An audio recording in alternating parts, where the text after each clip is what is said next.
Read from the great book.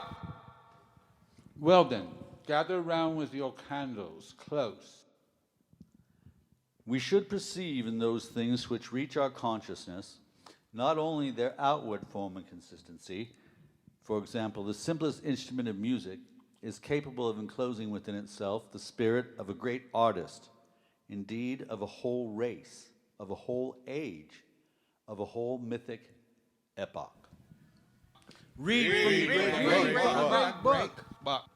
There are two kinds of technique.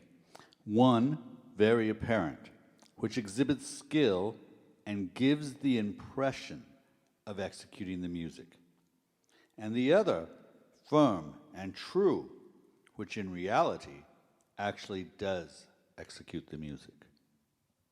It is well known that technique must not be an end, but only a necessary means to attain mystic perfection. Mental facility, which allows one to understand, retain, and fully penetrate all the mystical and magical problems which apply to the instrument, and thus requires a great pliability of spirit.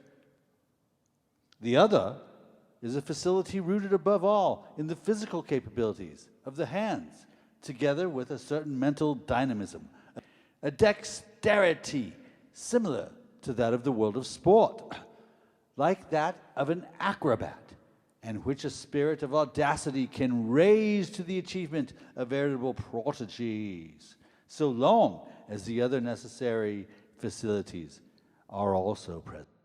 Count down. Read from the great book. Read from the great book.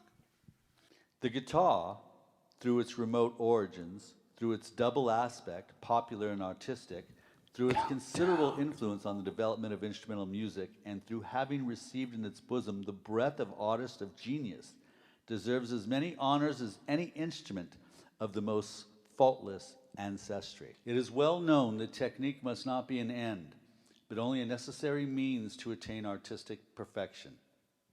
Count down. The true difficulty of an instrument begins when we attempt to submit it to our own will, and it grows or diminishes according to the quality of performance which each person demands of himself in proportion to his natural facilities.